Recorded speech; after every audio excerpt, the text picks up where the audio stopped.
Hey guys, I am here with a review of 60195. This is the Arctic Mobile Exploration Base. This is a really fantastic set. So first off, I bought it mostly because of the mammoth. I love dinosaurs and mammoths, and this was a great looking set that had the mammoth, and I am definitely not disappointed.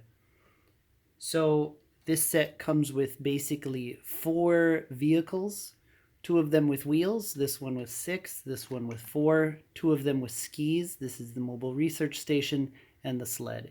It comes with a sort of ice cave for the mammoth to be put in or brought out of. And I guess one playability feature is for the saw to cut the ice itself. So you can use the saw to kind of break off the ice.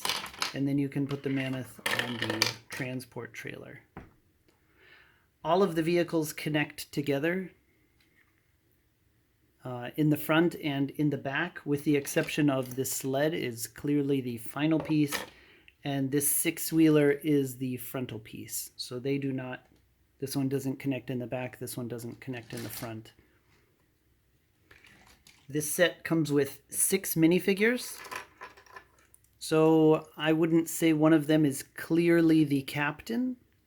You can sort of play around. I think this one looks to be the leader figure, but I would also hesitate to say he is the absolute clear leader. So you have quite a range of characters here, from a sort of interior research scientist. You have 2 ladies in this set, so it is a little bit better ratio of ladies to men than what we normally get. This is the other lady. So I suppose now's as good of a time as any to introduce the very simple snowmobile. So it's basically a dirt bike with a chain in the back that works quite well, and a ski in the front. It's like a dirt bike snowmobile, not exactly like most snowmobiles. Still, it adds to the playability, and this easily attaches to the sled for transportation. Then you have a nice Arctic helmet here on this guy, who I think in the instruction sheet is the saw driver. Sawmobile. You have this ice climber, which also looks kind of nice. I would say he looks a little less protected with only a skateboarding helmet on, but he's also wearing a balaclava. So you really have a lot of playability here, and as I said, various characters. I really love this helmet. I would have preferred more of them in this set. Is maybe one personal drawback, but the minifigures are quite varied, quite individualistic, and I like that. Maybe the printing is somewhat similar, and there's not a lot of leg printing, but I'm not exactly opposed to that. So moving on to the vehicles, starting with the easiest. This is the sleigh. It's designed to nicely fit the snowmobile, as I mentioned, or the mammoth. The mammoth himself, sorry, jumping around a bit. The mammoth himself has really massive tusks. They are a little bit big, but I also kind of like that as to the mysticism of the mammoth. He's also quite fat. That's quite okay, I think. He has 2 2x2 studs on top, so 2 people could ride him, or you can build on him. Overall, he's kind of cute. Good or bad. You also have some snow skis, and this you can attach, well, pretty much anywhere. It's like all Legos. Let's move on to the saw vehicle. This one is also quite simplistic. It's very sturdily built. So it doesn't necessarily have a lot of play features. It does have quite a few stickers. 4 for the main body and another 2 for the saw. Like I said, it's quite sturdy. It's a city set, but built with the strength of a junior set, if that makes sense. So they could have reduced some of the pieces, but that would have also hindered the sturdiness a bit. Now for this sort of boxy research station. It has a satellite dish on top. It has a bone which is being studied. One bed between the 6 of them, which, come on, I mean, as far as standard Legos goes, that's an okay ratio, right?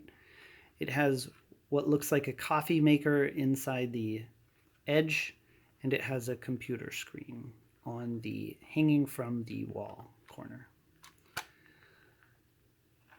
It's somewhat boxy, and it's also a somewhat simplistic build, but it looks nice. I have no issues with it. But this is the real winner, the 6-wheeled crane vehicle. The crane is somewhat simplistic. It's merely a does not extend crane. And down here it's a simple clear crane. Whoa. Oops. Simply a clear crane box, a gearbox, with a Technic piece where you can move it around. I think the really nice part is the cabin. So under the cabin is quite a simplistic build, quite empty. But the cabin, I absolutely love this sideways building here at the back. You can hear it shake a bit, but it's extremely sturdy. It's not going to fall out. Even when you lift the lid, it's held on by these wedges. So it's not going to come out, and it looks absolutely gorgeous. So this is for the crane operator to sit. This is for the driver to sit. It has lots of gauges, as you can see, and another coffee cup. So 2 coffee cups for 6 people. That's, again, not the worst ratio Lego has ever made. These side mirrors could be better, but overall this is a really gorgeous, rugged looking crane set, and you can further lock. So this doesn't necessarily move freely, but you can use these lights and the crane to lock this down even safer. So I think this set has incredible playability. I've said it before, not on camera, but I will say it again. The larger sets are more complete. They have a greater feeling of completeness. You have so much playability. You have 6 characters. You have 5 vehicles with the snowmobile. You have Mammoth as well. This is really a very complete feeling set. And I think it could be kind of runner-up for the set of the year, in my opinion. It's really fantastic. Just as a comparison, I keep the spare pieces since they are not labeled in the 786 pieces in the set. This one only has a few, comparatively, about maybe 15 or so spare pieces. Not a lot, but so it's a lot of larger pieces as well. Anyway, it's an absolute excellent set. I may not keep it though, because I don't really have a lot of Arctic themed sets. But I think it's a really fantastic set with a lot of playability. Anyway, I hope you guys liked this review. If you did, please comment, subscribe, like, whatever. And have a great day.